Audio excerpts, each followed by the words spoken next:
Hello friends, welcome to VM Literacy channel. இன்னைக்கு இந்த வீடியோல TN Government 8th Standard Maths book பயிற்சி புத்தகத்துல யூனிட் 1 க்கான பயிற்சி கணக்கெல்லாம் பார்க்கலாம். யூனிட் 1 எண்கள் இதுல பயிற்சி தாள் 1 ஃபர்ஸ்ட் பயிற்சி மட்டும் பார்க்கலாம். எனக்கு இங்க தமிழ் மீடியம் புக் தான் கிடைச்சது. இதுலயே இங்கிலீஷ் மீடியத்துக்கான ஆன்சர்ஸும் நம்ம பார்க்க போறோம். ஃபர்ஸ்ட் क्वेश्चन பார்க்கலாம். பொருத்தமான விடையை தேர்ந்தெடுத்து எழுதுக. Choose the correct answers. First one, பின்வருவனவற்றுள் எது விகிதமுறு எண் அல்ல அப்படினு கேக்குறாங்க. Which of the following is not a rational numbers? So இங்க கீழ கொடுத்திருக்க கூடிய ஆப்ஷன்ஸ்ல எது ரேஷனல் நம்பர் கிடையாது. So ரேஷனல் நம்பர் அப்படினா நமக்கு என்ன ஃபார்மட்ல வரணும்? p/q ஃபார்மட்ல வரணும். So இந்த ஃபிராக்ஷன்ல denominator value not equal to 0வா இருக்கணும். சரியா? ஸோ அப்படி இருந்தால் தான் நம்மளால் அதை ரேஷனல் நம்பர் அப்படின்னு சொல்ல முடியும். இங்கே 4 ஆப்ஷன்ஸ் இருக்குது. இந்த 4 ஆப்ஷன்ஸில் நமக்கு எதெல்லாம் p/q ஃபார்மேட்டில் இருக்குது? ஸோ 2/3 - 7/4 இங்கே 0.375775 இருக்குது. இந்த வேல்யூ டெசிமல் இருந்தாலும் இதை நம்ம ஃப்ராக்ஷனுக்கு கன்வெர்ட் பண்ணலாம். Then fourth one பார்த்தோம்னா 9/0. ஸோ டினாமினேட்டர் வேல்யூ 0ன்னு இருந்ததுன்னா அதுக்கான ஆன்சர் என்னது? இன்ஃபைனைட். அந்த வேல்யூவை நம்மளால் கண்டுபிடிக்கவே முடியாது. ஸோ ஃபஸ்ட்டு ஒன்றுக்கான ஆன்சர் என்னது? 9/0. விகிதமுறு எண் அல்ல அப்படின்னு தானே கேட்டிருக்காங்க. ஸோ 9/0 அப்படிங்கிறது ரேஷனல் நம்பர் கிடையாது. சரியா? ஃபஸ்ட்டு ஒன்றுக்கான ஆன்சர் 9/0. செகண்ட் ஒன் பார்க்கலாம். செகண்ட் ஒன் என்னென்னா இங்கே ஒரு நம்பர் லைன் ட்ரா பண்ணியிருக்காங்க. நம்பர் லைன் 0க்கும் 1க்கும் பிட்வீனில் இருக்கக்கூடிய நம்பர்ஸ் நம்ம மென்ஷன் பண்ணியிருக்கு. A, B அப்படின்னு. நாம் என்ன ஃபைண்ட் பண்ண போகிறோம்? கொடுக்கப்பட்ட எண் கோட்டிலிருந்து பின்வருவனவற்றுள் A மற்றும் B குறிக்கும் விகிதமுறு எண்கள் முறையே. A, B-யை எந்த நம்பர் மென்ஷன் பண்ணி காட்டுதுன்னு நம்ம ஃபைண்ட் பண்ணணும். From the given number line, A and B represent the following rational numbers respectively. So இங்கே கீழே கொடுத்துருக்கக்கூடிய ரேஷ்னல் நம்பர்ஸை இந்த நம்பர் லைன்லேருந்து நம்ம ஃபைண்ட் பண்ண போகிறோம். ஸோ இங்கே எத்தனை பார்ட்ஸாக டிவைட் பண்ணியிருக்காங்கன்னு பாரு. 1 2 3 4 5 6 7 8 டோட்டலாக 8 பார்ட்ஸாக நமக்கு டிவைட் பண்ணியிருக்கு. இதில் 1 2 3 தேர்டு பார்ட் தான் நமக்கு A அப்படின்னு மென்ஷன் பண்ணியிருக்காங்க.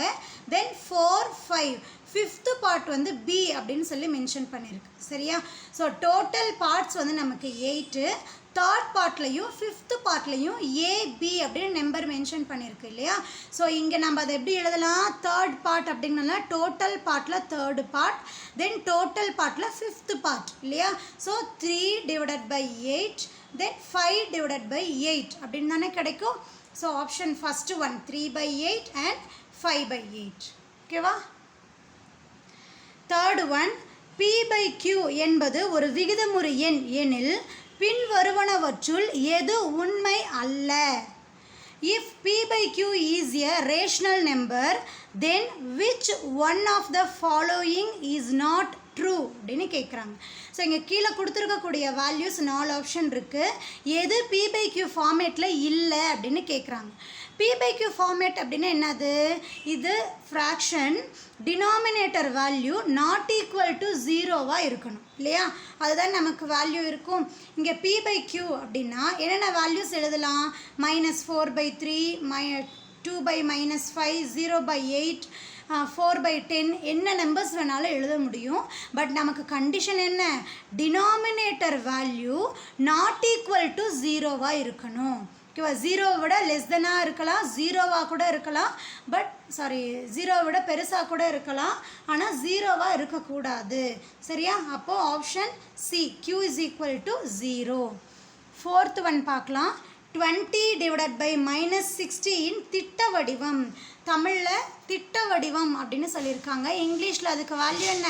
ஸ்டாண்டர்டு ஃபார்ம் அப்படின்னு சொல்லுவோம். So standard form, lowest form, reduced form அப்படின்னு சொல்லுவாங்க இல்லையா? ஸோ 20/60க்கான ஸ்டாண்டர்டு ஃபார்ம் நம்ம ஃபைண்ட் பண்ண போகிறோம். 20/60க்கு நம்ம ஃபேக்டர்ஸ் ஃபைண்ட் பண்ண போகிறோம். 20 2 டேபிளால் மல்டிப்ளை பண்ணோம்னா 10 2s are 20, 5 2s are 10, then 1 5s are 5. ஓகேவா? தென் 60க்கு எடுத்துட்டோம்னா 30 into 2 60, 15 into 2 30, 5 3s are 15, then 3 1 time. ஓகேவா? ஸோ இந்த ஃபேக்டர்ஸ் எல்லாம் ஃபஸ்ட்டு நம்ம எடுத்து எழுதிக்கலாம்.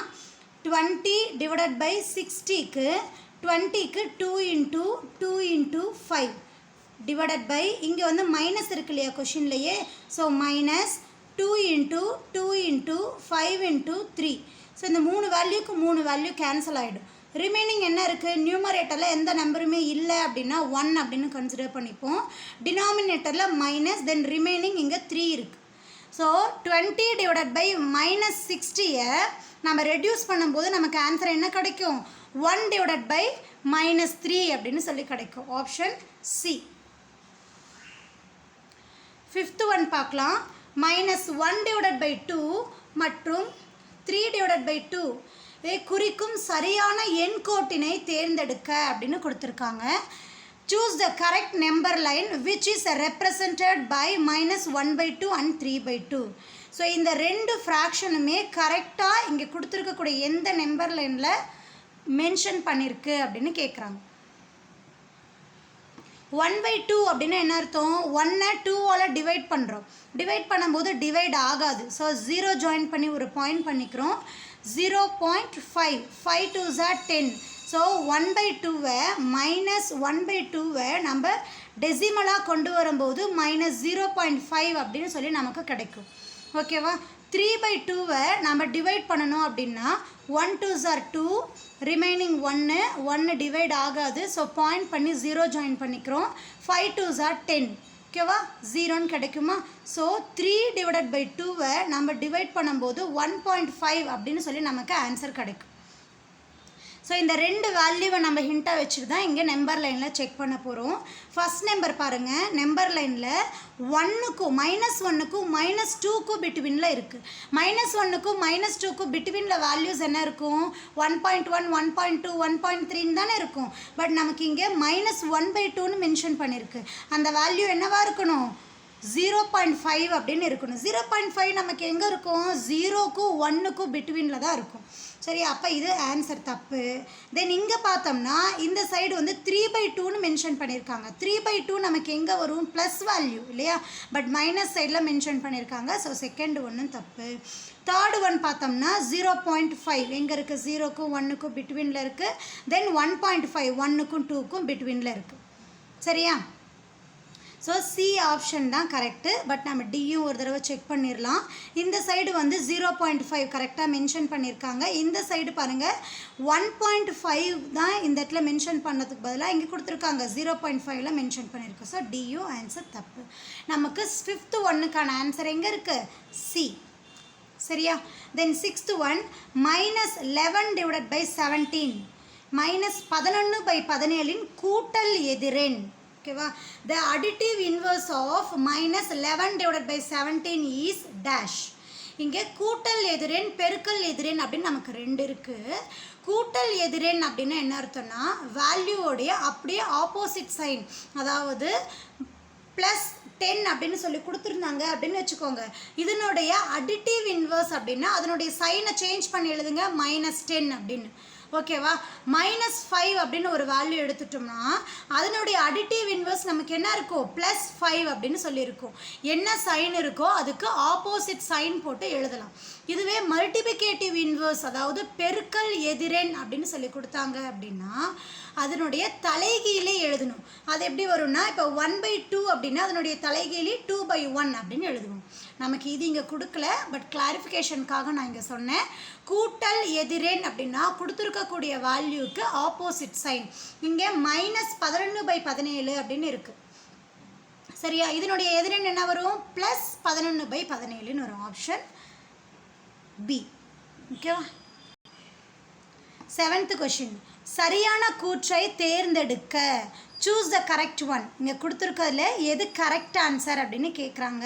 ஸோ இங்கே இருக்கக்கூடிய ஃப்ராக்ஷன் -2 by 7 அப்படிங்கிற ஒரு ஃப்ராக்ஷன் வந்து 0வோட கம்பேரிசனில் கொடுத்துருக்கு. சரியா? இதை நம்ம எதை மேட்ச் பண்ணி பார்க்க போகிறோம்னா நம்பர் லைனில் நம்பர்ஸ் மென்ஷன் பண்ணுவோம் இல்லையா? ஸோ நம்பர் லைனில் மிடில் 0 வரும், ரைட் ஹேண்ட் சைட் ப்ளஸ் வேல்யூஸும் லெஃப்ட் ஹேண்ட் சைட் மைனஸ் வேல்யூஸும் இருக்கும். இங்கே நாங்கள் கொடுத்துருக்கக்கூடிய ஃப்ராக்ஷன் -2/7 அப்படின்னு இருக்குது. இது வந்து நமக்கு லெஃப்ட் ஹேண்ட் சைடு வேல்யூ இல்லையா? So left hand side value அப்படிங்கிறதுனால நமக்கு என்ன ஆகும், 0வை விட லெஃப்ட் ஹேண்ட் சைடு இருக்கக்கூடிய வேல்யூ எல்லாமே சின்ன வேல்யூஸ் தான். 0வை கம்பேர் பண்ணும்போது நெகட்டிவ் நம்பர்ஸ் எல்லாமே 0வை விட சின்னது. ஸோ அப்படி எடுத்துக்கும் போது நமக்கு ஆப்ஷன் 1 தான் நமக்கு கரெக்டான ஆன்சர். இது ஈக்குவல் டுன்னு கொடுத்துருக்காங்க, இது கிரேட்டர் தென் ஆர் ஈக்குவல் டுன்னு கொடுத்துருக்காங்க, இது கிரேட்டர் தென்னு கொடுத்துருக்கு. So -2/7 less than 0. ஓகேவா? தென் 8th கொஷின் பார்க்கலாம்.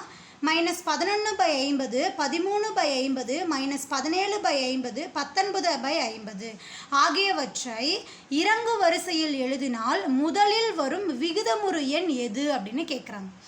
Which rational number comes first if -11/50, 30/50, -70/50, 19/50 are arranged in descending order? So இங்கே கொடுத்துருக்கக்கூடிய நம்பர்ஸை டிசெண்டிங் ஆர்டரில், அதாவது இறங்கு வரிசையில் எழுதணும். இறங்கு வரிசை நம்ம எப்படி எழுதுவோம், பெரிய நம்பர்லேருந்து சின்ன நம்பருக்கு எழுதுவோம் இல்லையா? ஸோ இங்கே 2 நெகட்டிவ் நம்பர்ஸ் இருக்குது, 2 பாசிட்டிவ் நம்பர்ஸ் இருக்குது. ஸோ நெகட்டிவ் நம்பர்ஸ் அப்படின்னா smaller to comparatively positive numbers. So எழுதும்போது எப்படி எழுதலாம், இங்கே ஒரு ஃப்ராக்ஷனை கம்பேர் பண்ணணும் அப்படின்னாவே டினாமினேட்டர் வேல்யூஸை நம்ம ஃபஸ்ட்டு நோட் பண்ணணும். அந்த டினாமினேட்டர் வேல்யூஸ் காமனாக இருந்தது அப்படின்னா நியூமரேட்டர் வேல்யூஸை ஈஸியாக நம்மளால் எழுதிட முடியும். டினாமினேட்டர் எல்லாத்துக்குமே நமக்கு 50 அப்படின்னு தான் இருக்குது இல்லையா? ஸோ நியூமரேட்டரில் எழுதும்போது இறங்கு வரிசை எப்படி இருக்கும், பெரிய நம்பர்லேருந்து எழுதணும் இல்லையா? இங்கே இருக்கிறதுலே பெரிய number 19. So 19/50 greater than, next plus value 13/50 greater than. So negative number நமக்கு 2 இருக்குது. நெகட்டிவ் நம்பரில் சின்ன வேல்யூ தான் நமக்கு பெருசு அப்படின்னு நம்ம நம்பர் லைன் போடும்போதே படிச்சிருக்கோம் இல்லையா? அதாவது 0க்கு அப்புறம் -1 தானே ஃபஸ்ட்டு நெகட்டிவ் நம்பராக நம்ம சொல்லுவோம். ஸோ அந்த -1 அப்படிங்கிறது தான் எல்லா நெகட்டிவ் நம்பர்லையுமே கிரேட்டர். -1000 நம்ம எழுதுகிறோம் அப்படின்னா அந்த -1000 கூட -1 விட சின்னது தான். சரி, அப்படி எடுத்துக்கும் போது இங்கே இந்த 2 நம்பரில் -11 தானே பெருசு. So -11/50 greater than -17/50. கொஷனில் என்ன கேட்குறாங்க, which number is come first? First என்ன வருது, 19/50, ஆப்ஷன் டி. ஓகேவா? 9th கொஷின், -2/5, 3/5, -4/5, 1/5, 2/5 ஆகியவற்றை ஏறு வரிசையில் எழுதினால் நடுவில் வரும் விகிதமுறு எண் எது? Which rational number comes middle if the following numbers are arranged in ascending order? So அந்த நம்பரை அசெண்டிங் ஆர்டரில் எழுதும்போது எந்த நம்பர் வந்து ஃபஸ்ட்டு வரும், சாரி மிடில் வரும் அப்படின்னு சொல்லிட்டு கேட்குறாங்க. ஸோ அசெண்டிங் ஆர்டர்னால் என்னது, நமக்கு சின்ன நம்பரில் இருந்து அப்படின்னு அர்த்தம் இல்லையா? ஸோ இதை எப்படி நம்ம அரேஞ்ச் பண்ணியிருக்கோம்னா நம்பர் லைனில் மனசை வச்சுக்கோங்க. நம்பர் லைன் என்ன இருக்கும், மிடில் 0 இருக்கும், ரைட் ஹேண்ட் சைட் ப்ளஸ் வேல்யூவும் லெஃப்ட் ஹேண்ட் சைட் மைனஸ் வேல்யூவும் இருக்கும். சரியா? அப்போ 0க்கு அப்புறம் இந்த சைட் -1 -2 இப்படி தானே நமக்கு மூவ் ஆகும். ஸோ சின்ன நம்பர்னு பார்த்தோம்னா நமக்கு -4/5 -2 இங்கே எழுதிக்கலாமா? இப்போ இங்கே 0ன்னு இருக்கும்பா, இந்த சைடு 1 2 3ன்னு வரும். இங்கே -1 -2 -3 -4 -5 இந்த ஆர்டரில் தானே போகும். ஸோ இங்கே நமக்கு கொடுத்துருக்கிறது -4 கொடுத்துருக்காங்க, 2 கொடுத்துருக்காங்க, 1 கொடுத்துருக்காங்க, 2 and 3 கொடுத்துருக்காங்க. ஸோ இதே ஆர்டரில் இங்கே எழுதிடலாம், சின்னதுலேருந்து நம்ம பெருசில் -4/5 less than -2/5 less than 1/5 less than 2/5 less than 3/5 எழுதும்போது இந்த 2 பக்கம் 2 பேர் போயிடுச்சா, மிடில் என்ன நம்பர் வருது, 1/5, ஆப்ஷன் சி. சரியா?